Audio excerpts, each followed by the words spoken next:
This episode is sponsored by War Thunder.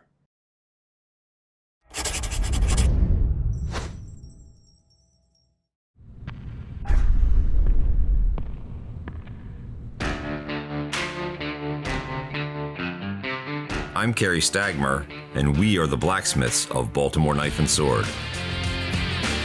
We're going to be building some of your favorite things and fantastic objects you've never seen before. This is Man-at-Arms, Reforged.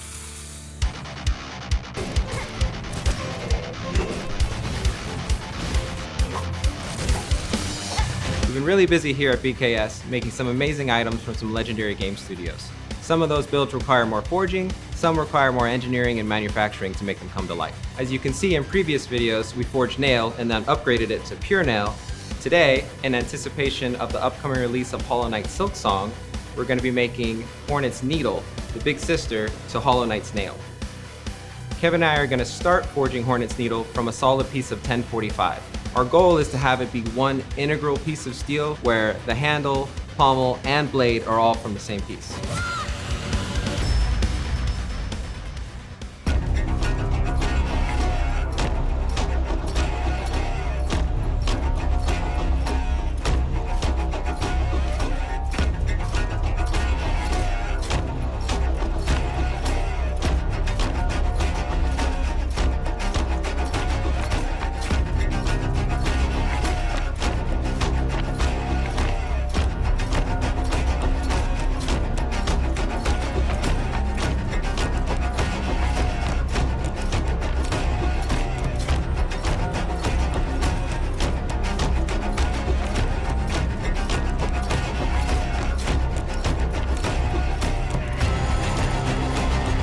Starting from this massive piece of material, Kevin and Andrew get to forging. They're using the Nasal hammer to actually divide the material down into the sections for the pommel, the guard area, and the blade itself.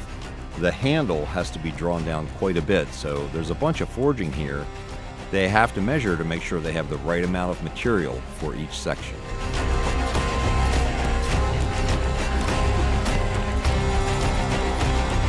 Kevin now switches to using a sledgehammer. For this type of work, it's pretty easy if you've got to come in at some angles to change the direction you want to push the material, to just go at it with a sledgehammer while someone else holds it on the anvil.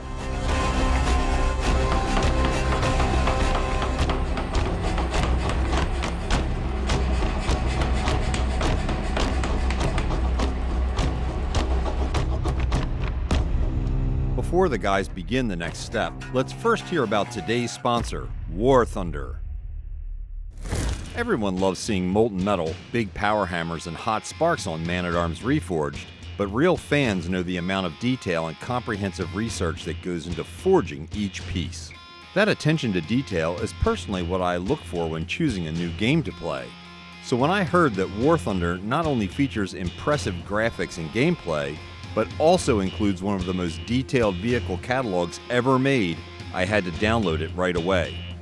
War Thunder is the most comprehensive vehicle combat game ever made for PC, Xbox, PlayStation, and mobile devices.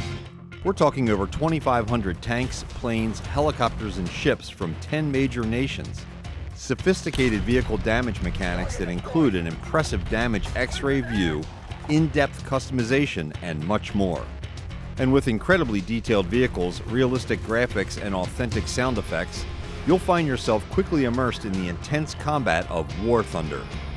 They even have a mobile version on iOS and Android that I recommend you download. With impressive graphics, intuitive controls, and massive multiplayer warfare mode, I can take the action with me wherever I go. War Thunder is free to play on PC, Xbox, PlayStation, and mobile devices. Just use my links in the pinned comment or video description to get started. Best of all, PC and console players who are new or returning players who haven't played in over 6 months will receive a massive bonus pack that includes multiple premium vehicles, the exclusive vehicle decorator Eagle of Valor, 100,000 Silver Lions, and 7 days of premium account. This offer is available for a limited time only, so be sure not to miss out. So join into the worldwide community of over 70 million players and delve into the breathtaking experience that is War Thunder. you can see, we've got the handle pretty much drawn out to where we want it. Needs a little more rounding up and refining.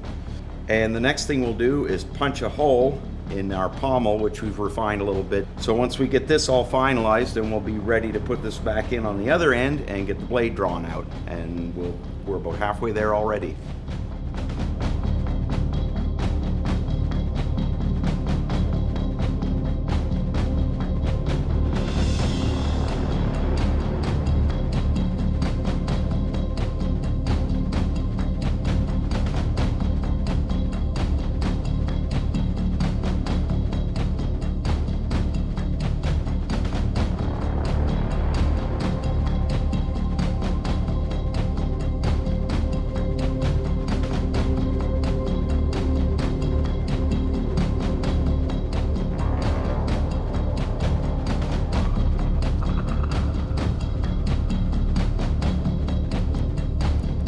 Now that they have the correct preform for this pommel area, Kevin's going to punch it out. That's going to both put the hole through the center, and it's going to begin to stretch this material to get a much larger ring like we see on the back of a needle.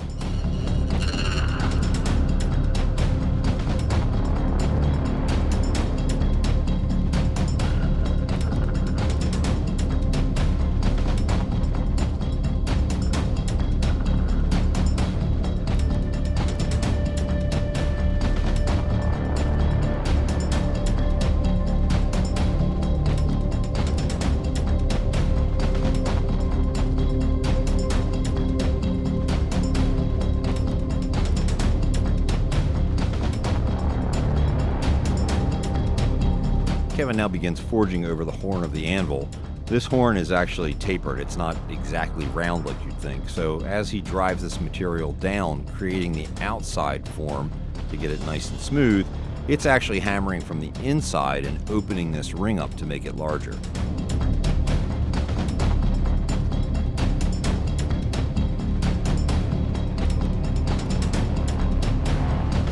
To continue the punch hole being drifted larger, Kevin now drives it down onto a cone mandrel that's actually standing on the floor. This is about 5 inches at the bottom, so he won't go all the way through to the base, but he will make this much larger.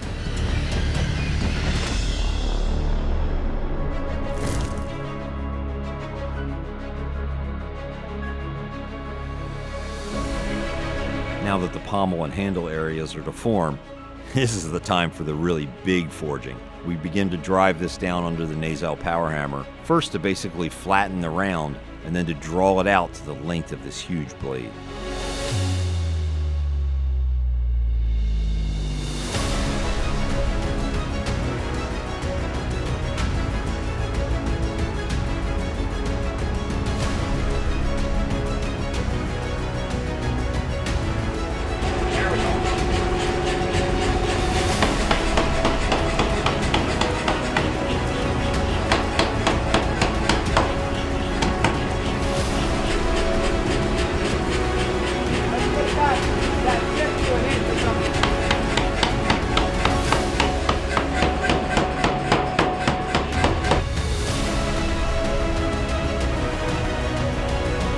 Kevin now begins to use handheld top tools.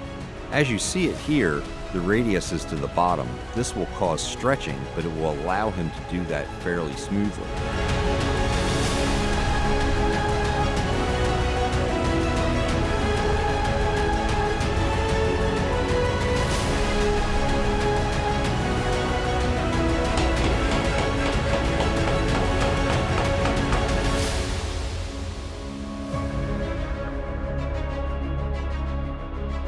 Now that Kevin and Andrew are done turning 30 pounds of steel into this, I now have to do some aggressive grinding it and make it into needle.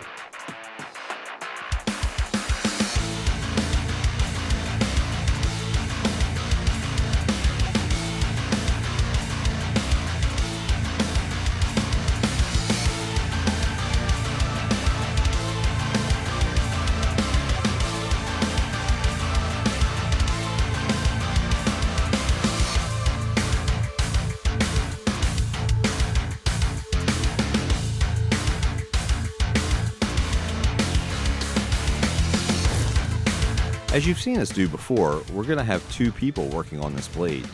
The amount of fatigue that you have with something this heavy is pretty extreme. With two guys, especially working sideways like this, they're going to be able to control where the grind goes and remove a ton of material.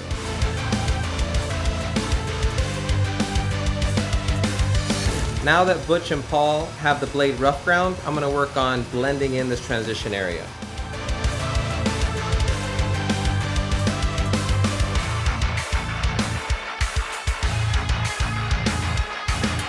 Even though you often see a sculpting using the large sanders, sometimes it's easier to move the sander than it is to move the part.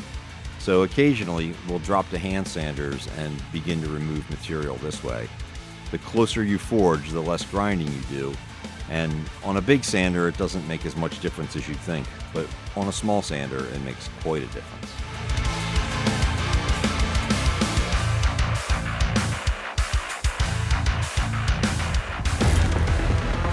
Now that needle is rough ground to the correct shape, Paul and Andrew begin refining the surfaces before it's sent to the forge for heat treatment. Paul will do as much as he can on the belt grinder before handing it over to Andrew.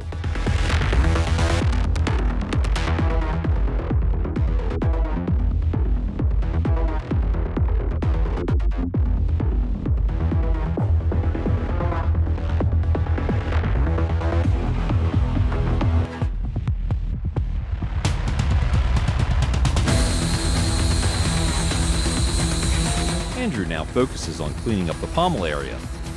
You're going to see things change from just a really rough surface to a final smooth finish. We're going to leave a little extra meat on there. We'll see what happens when we have to upgrade.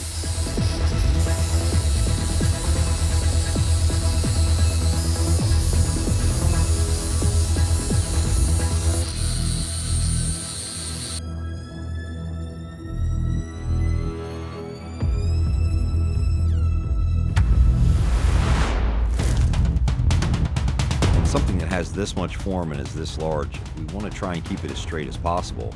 So we're going to do what's called normalizing. We're going to bring it up to temperature and then let it air cool. We'll do that a couple of times, and it will both refine the grain structure of the steel itself, and it will kind of take that memory out from the forging, and the piece will be much straighter as we take it out of the oil.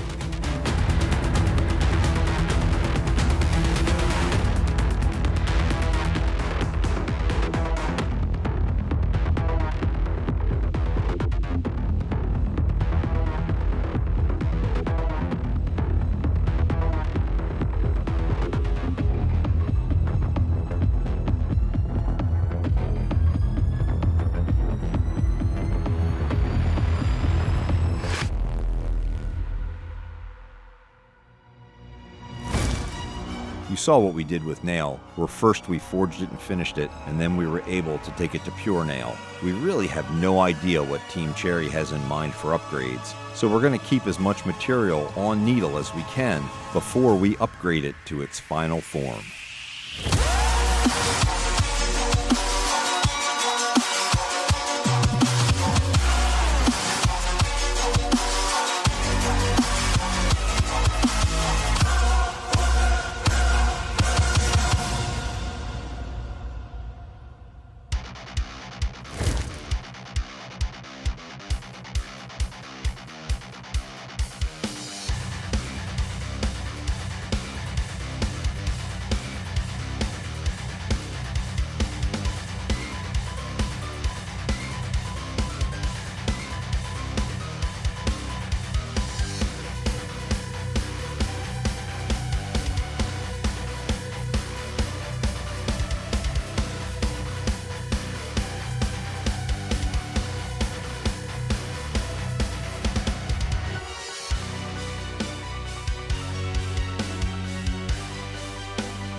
A special thanks to War Thunder for sponsoring this episode.